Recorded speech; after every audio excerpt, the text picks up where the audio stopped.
Welcome to episode 1 of Talking Fortnite. I'm your host, Zach. And on episode 1, I'm here with Tkorn1, also known as Tkorn, and we're going to be talking about the new things happening in Season 5. So, what's going on, Tyler? How you been? I'm doing good, buddy. How you doing? Good. You ready to talk about all these crazy things happening in Season 5 of Fortnite? Yeah, there's a lot going on this season.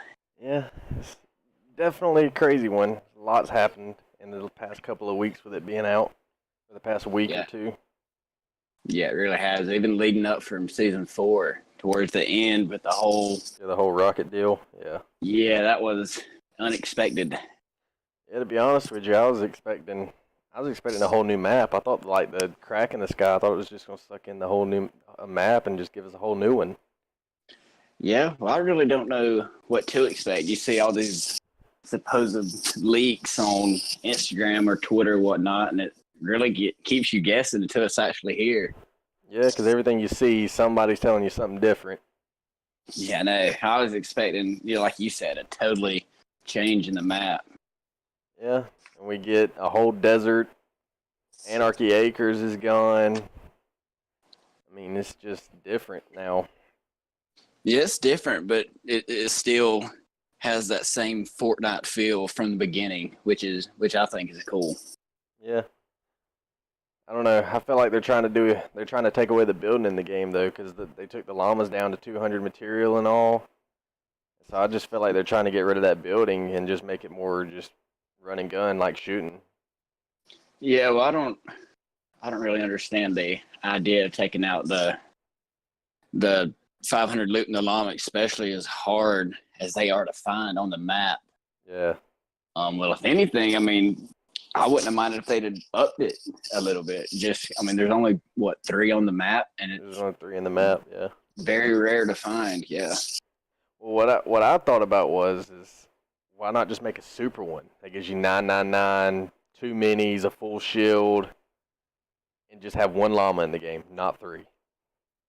Yeah, that'd be a real good concept to have that. I mean, even with 3, I mean, you're gonna find 1. What we found 2 a couple of times, but yeah, the 1 llama idea, yeah, that'd definitely be a cool one to add. Yeah. So what do you like about Season 5? What do you dislike about Season 5? Well, I like the addition to the map. I mean, that's one thing I love about Fortnite is they just keep changing it. They keep evolving it while keeping that feel. What I don't like, that's hard. I mean, really everything about it I like, as long as they keep evolving it the way they do it. I mean, it could go on for a long time. Yeah, I think we really talked about the dislike, and that's the minimizing the llamas. Yeah, but that was done before Season 5. So. Yeah, I wonder what the concept behind that was to minimize it for. Yeah. Somebody had to complain at some point about the llama, the loot, or something for them to just change it. Oh yeah, and see, I was always a double pumper when I played, and now you can't even use 2 shotguns. You can't even use a pump and a tactical. You got to use a pump and a submachine gun now. It's the new thing. And yeah, well, it's definitely taken away, like you said, from the builders. I mean, it's taken away from them for sure. And you don't see the double pumpers now, but now they've really evolved to the pump submachine gun. Yeah, I think so far Season 5, actually, one dislike I have is the new submachine gun. I think it is way too good. Oh yeah, if they're going to change something, they've got to change that. It's way too OP. I mean, that's what everybody's carrying though, because when you can get out a round of that versus maybe 2 pumps or 3 or 4 shots with attack, you can't beat it. Yeah, you take 1 shot with a pump, and they've already shot 30 bullets to that new submachine gun. And then if you're like me, you're gonna miss your first shot. So you got to adjust. Yeah, it's the game is definitely starting to be more towards your either whoever you're going to run up on is either fantastic or they're not good at all. That's what it's coming to. Yeah, well, now I've noticed, me personally, you you don't run into those build fights. I mean, you do with your people that can build, but you have more people that I've noticed that actually sit back and let that fight unfold and then go in for the cleanup. Yeah. Which, I mean, if you know personally you cannot build, that's the smart thing to do. Just sit back. Yeah, well, that's one of the really things that I love about Fortnite. Your end goal obviously is to be the last man or the last team standing, and how you go about that.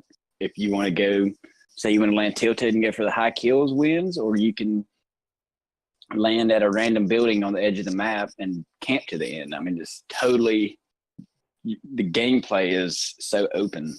Yeah, and that new desert, you can literally land anywhere, and you can more than likely land on a chest anywhere on that new desert. Yeah, well, I can see them changing that because, yeah, like you just said, you can land literally anywhere, and it is loaded with the chest everywhere you go. So how do you feel about the C4s? You think they're too good? Yes, definitely. One C4 or two C4s can take out an entire house. Yeah, I actually watched the video the other day. This guy was in the bottom of the brick building in Tilted Towers. He threw 4 C4s and broke down the entire building and killed three people sitting on the top of it. Yeah, and I think more people are noticing how powerful they are. They're actually going to that and just running up, like we talked about a little earlier on a build fight. When they're way up in the air, they're just going up at the bottom, throwing C4s, bringing it down, just like that. Yeah, that's true. It's definitely. What you think? Wait, go ahead. So what do you think about the carts? I love them. I love just hopping in a cart, riding around. You can just pull up on a crew or a solo and just kill them, get back in it, go to the next fight. Yeah, I know when they put the shopping carts in, I was like, this is cool. And we always talked before about the map not being the biggest and some kind of vehicle just being too easy, but the whole cart idea, especially with your whole team being able to jump on with you, is awesome. It is a great escape from the storm, and it's also not too fast. Like, if it was any faster, I feel like it'd be too good. Oh, yeah, definitely. Which I think you being able to hear that cart from so far off actually helps. Yeah, definitely. I mean, if you want to take that route and you get on the cart, to help you, but it also, everybody around you is going to hear you. Yeah, anybody you're pulling up on is going to hear you unless they have zero sound. Yeah, which I wouldn't imagine would happen much. Yeah, nowadays everybody has some kind of headset or they're listening through their TV. Yeah. So. Yeah, I think the carts are actually really good. I love the bounce pad on the top of them too.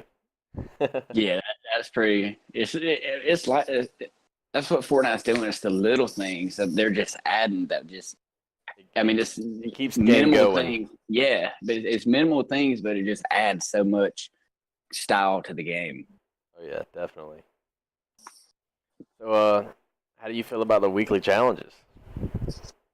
I like the weekly challenges. I like something new coming every week. Yeah. Now the llama on week 1, that was a doozy.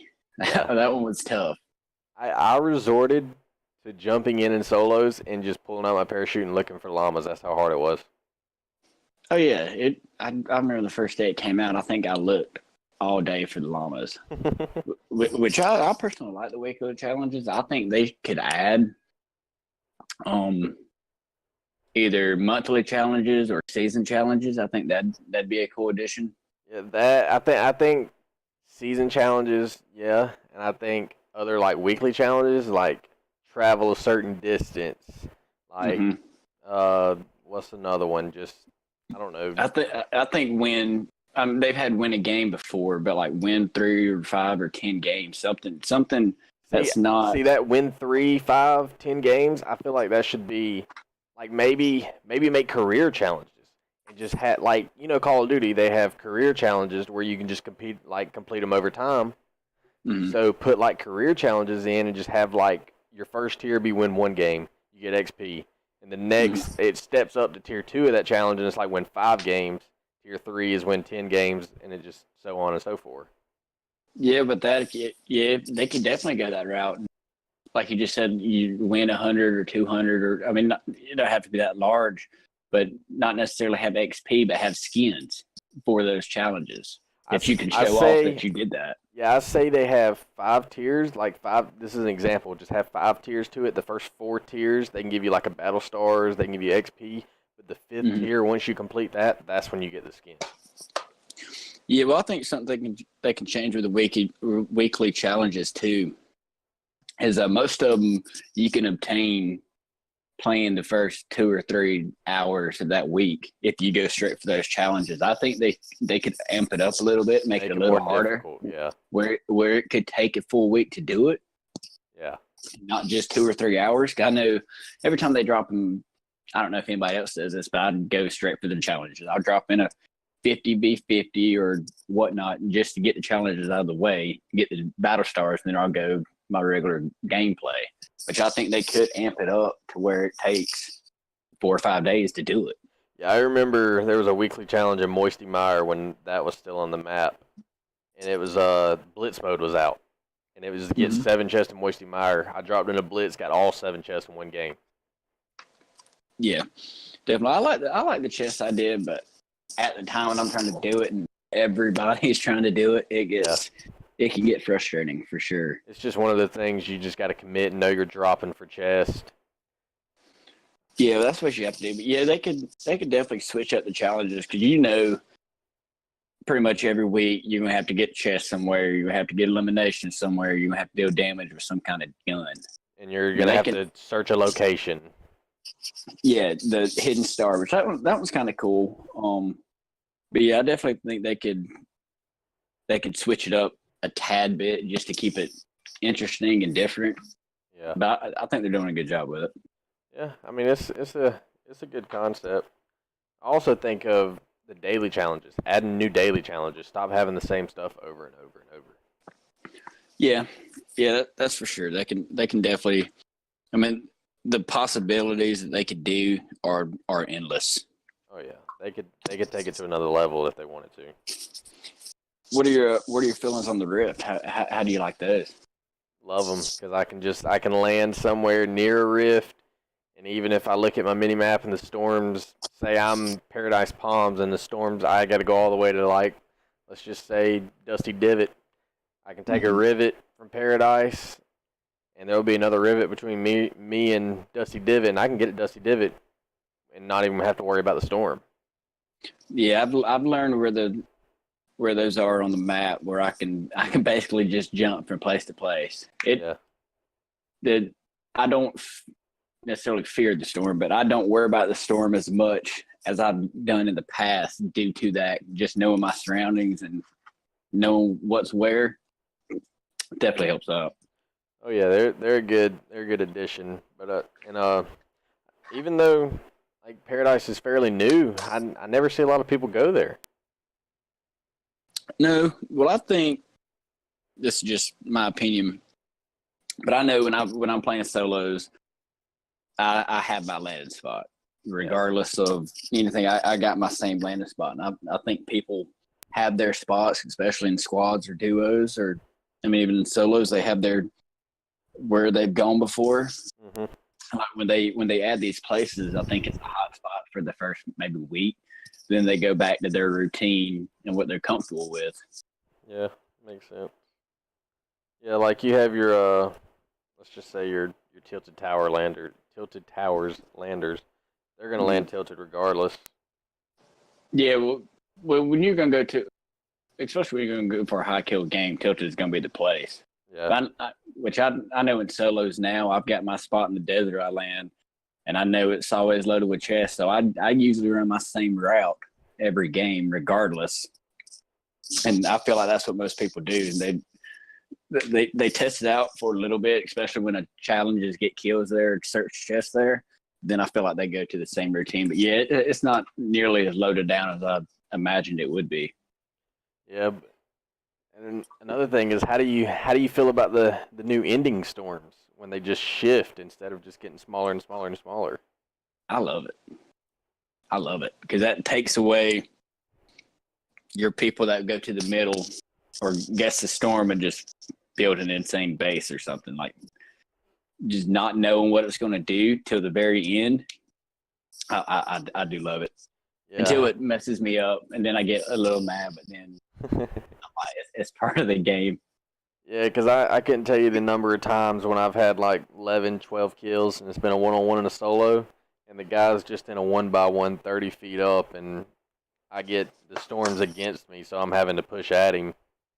Yeah, it definitely eliminates that. Especially, I know when you get down to 4 or 5 people and everybody builds their base, it basically is going to come down to where that storm ends and who's in it. But now it eliminates that. Yeah, now no matter what, everybody has to move at some point. Yeah, and I like that. I like not.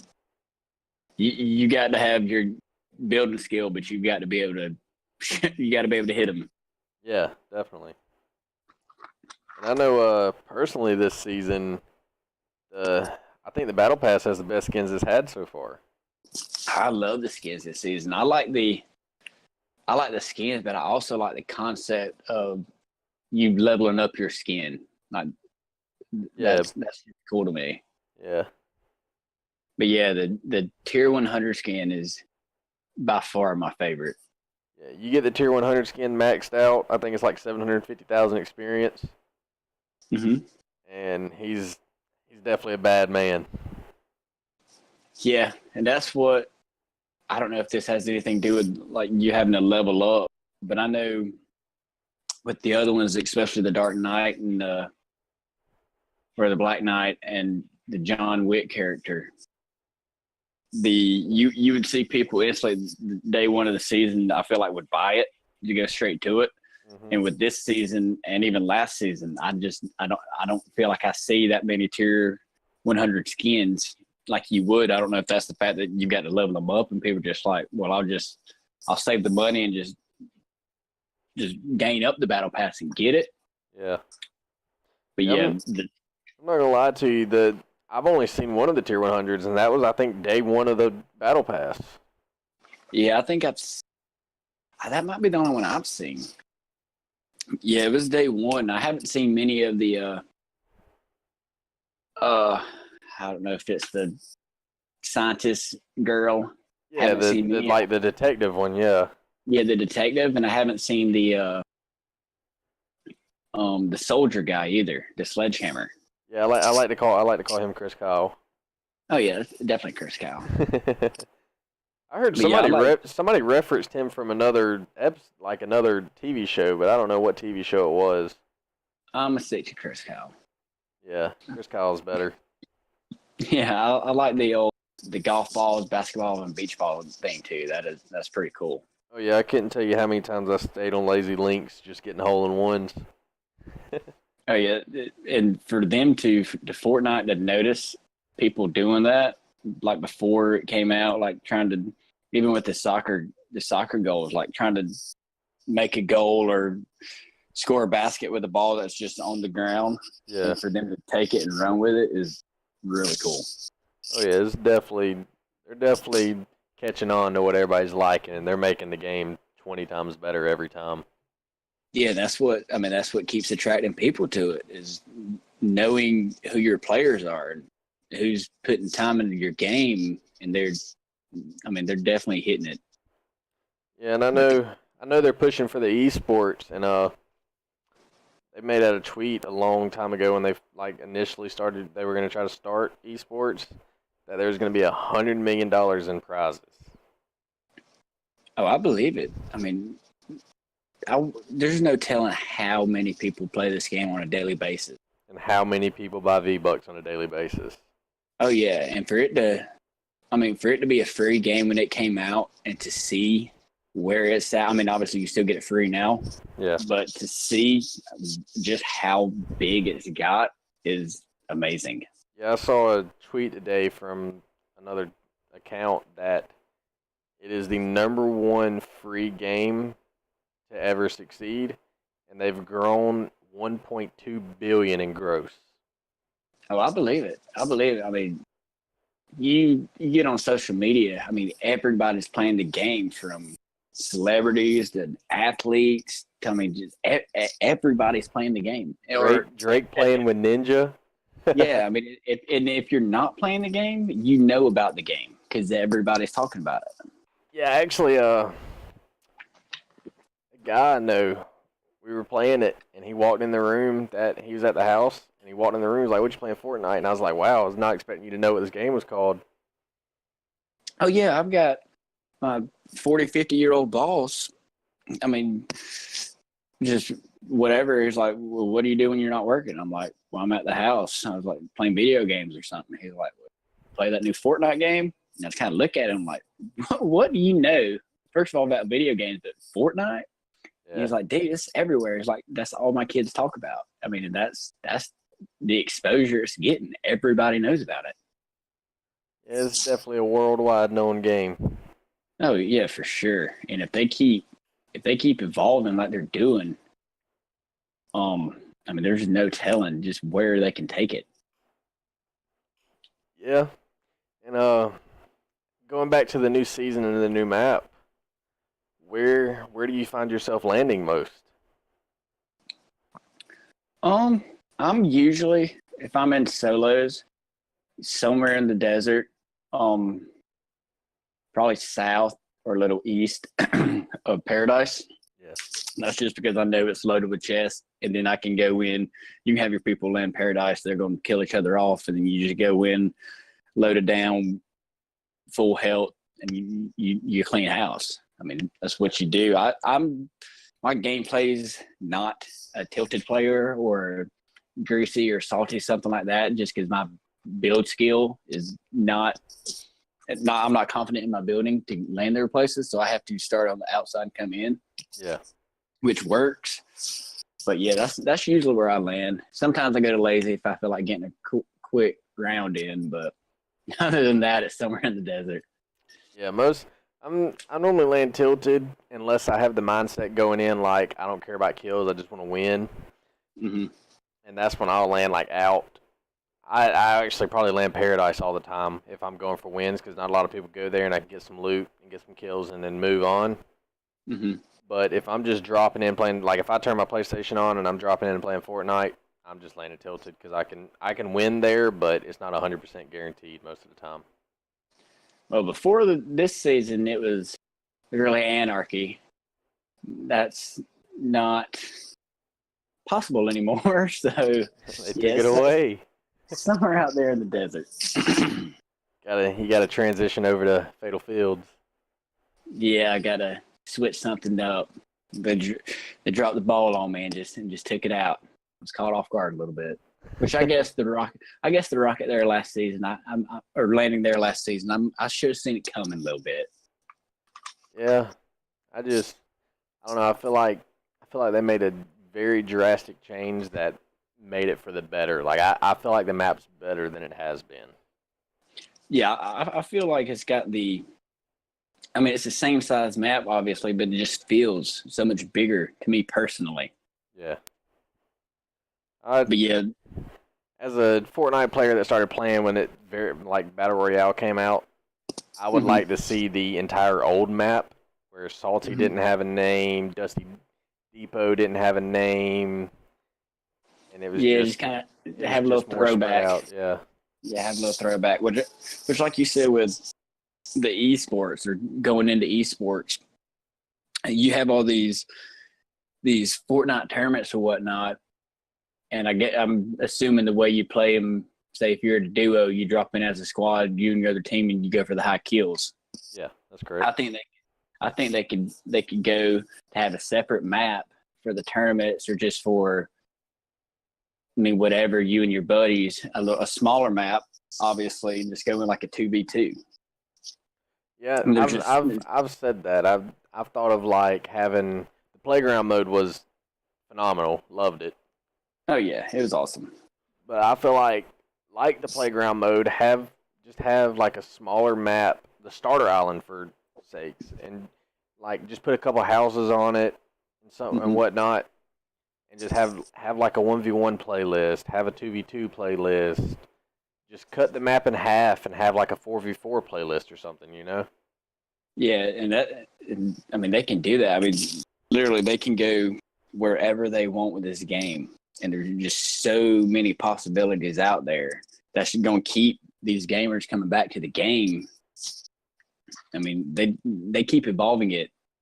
I mean, it can literally go. There's endless amounts of directions it can go in. Yeah, I think as long as they just keep adding and keep just making additions and making like crazy stuff happen, like their directors are phenomenal. Oh yeah, they are. Just keeping it happening. This game will never die. Yeah, especially towards. I mean, going into season 4, never did I think a rocket was going to go off. Yeah, I don't know what I don't know what my expectations were going into this season, just because it blew my mind. Like, I didn't know the whole rift and the crack in the sky. I didn't know if there was going to be a full new map, and it could still go to that. Yeah, definitely. And then you got the, I guess the bunker, you can say, in Welling. I mean, Yeah. And they've had that for. I mean, that was what was that for the entire season 4? It was there halfway. I think it was about halfway season 4. And that's obviously showing that they're thinking that far off. For them to put it in midway through season 4 and it's still there and nobody knows what it is or what's going to come out or if you can go in it or what. But Yeah. for them to think that far ahead is they've obviously got big plans for the game. Well, you know you've got your the blockbuster challenges. Complete 7 weeks of the weekly challenges, and you get that skin. I'm questioning what the skin's going to be because I have zero clue at this point. Yeah, you had I guess the meteor or whatnot hit on season 4, and that's what the blockbuster skin came out of. Yeah. But for this one to be there midway through season 4, do you think it's got something to do with that? Because there's really nothing else on the map that suggests otherwise. Like the meteor, you knew something was going to come out because it kept evolving, it kept updating week to week, and this one's just kind of standstill. There's nothing happened. They put it there and it got everybody guessing. But yeah, I really don't know what the blockbuster skin will be this year. Yeah, you don't know if something's going to come out of that. And then another thing is they still got the cracks in the sky. Like, is something still going to happen with that, or are they just going to stay there? Well, you got the, I guess, snow or sand coming above the left side of the map around Snobby and the new Viking area. Yeah. Them keeping people guessing and assuming, because you see all these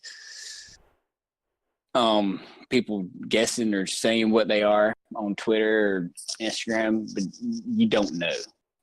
And you won't know till it happens. Yeah. Because I'm pretty sure when you come in from the Viking place, you get snow on your bus, and I'm pretty sure when you come in from Paradise, sand comes off the bus, but that might be just because of the biomes, like the biomes of the map. Yeah, it could be that, or I mean, the crack in the sky's got to do something. Yeah. And then that's what you just don't know when it's going to happen. So you got to keep coming back every day because you don't know what's going to change. It's like these little Easter eggs. Yeah, and I also like I saw a tweet today from Fortnite is the birthday thing that they're doing on the 24th, I believe. Yeah, it's just little things like that. It's just the small things that may not seem the biggest, but it just keeps you coming back. But it's the small things that make Fortnite what it is. Yeah, I think it was play like 12 matches, visit 10 birthday cakes, and I think deal damage, if I'm not mistaken. Yeah, that sounds about right. Yeah, I definitely agree with the way they're doing things, though, 100%. Oh, yeah, especially like you said, coming from starting at the very, very beginning when Fortnite first came out and to see where it's at now and where it can go. I mean, it makes me want to play. It makes me want to keep coming back just to see what changes, especially in the weekly items or the featured items, like just the small things on updating skins and having new skins. Yeah, they even I know it made a lot of people mad that had it was the Red Knight that came back to the stores. because it was a rare skin, but hell, Mm-hmm. they bring that back because of a lot of people wanted it. Yeah. Yeah, well, I think something like, was the Red Knight for any certain day, or is that just a skin that came out? Because I know you got your Easter skins, your Christmas skins, and Halloween It skins. just Is that? it came out during season 2 because of the Black Knight, because there was a Black Knight. That's right. So they just made like a Red Knight. Well, I can see that coming back to the store. I don't think they should bring back your Halloween costumes or Christmas costumes just because it's for that day. I mean, Well, if you come back, I think they'll either make new ones whenever Halloween comes, or either they'll just bring those back come Halloween time. yeah, well, if you bring them back, you can't complain with that just because it's for that festive day. Yeah. But yeah, I don't think they should come out with them just in the middle of July. Yeah, and I know a lot of people love the Nogops character, which is the Christmas chick wearing a Christmas sweater, and a lot of people like that because it's kind of rare, and people just like to have that rare skin, you know. Yeah, well, you can. I mean, you can put. It's a free game, but you can put as much money in this thing as you want, just with them updating skins and dances and emotes like they do. I mean, you can spend a good bit of money on the game. Yeah, I'm not gonna lie, I'm one of those. I've probably spent $1,000 into this game. I bought the first season battle pass for $9.99, and I haven't put a cent in after that. I'm proud of myself. It's been hard for sure, but that's what I've done, and I just keep buying the new battle passes with the V-Bucks that I earned throughout the battle pass, the 100 every so many tiers. That's just what I've done. Yeah, and they're so good about like they have your free battle pass, and whenever you're sitting there just building that free battle pass up, and you get to the point where you can't earn anything new, like it's like they tease you, like they're so good at making you want to buy that battle pass that you just do it. And yeah, well, I think they did a real good job, especially this season, for having more. I know in the past you'd have your 1 week worth of free challenges if you don't purchase the battle pass, but for them to update it for those people who either don't want to buy it or can't purchase it, and for them to keep having new challenges is pretty cool. Yeah, they got three free weekly challenges, and the other 4 is from having the battle pass. Yeah. Well, I definitely love the weekly challenges. I think that's been a real cool concept. Yeah, it was they're definitely doing a great job. But Oh yeah. Yeah, well, that was a good little talk with you there, Tyler. Yeah, there's still so much more we could talk about because I mean, there's so much to talk about. But yeah, it's definitely been fun. Yeah, we could run on and on for hours. Oh yeah, that's for sure. All right, but I'm gonna let you go. And anybody, if you'd like to keep seeing these podcasts, they're gonna be weekly on the YouTube channel. I'm gonna upload them to YouTube for now, and I'm gonna have Tyler's Twitter link in the description if you want to go give him a follow if you liked how he did things. And that's gonna be it for this week's episode on the Talking Fortnite podcast, and we will see you next week.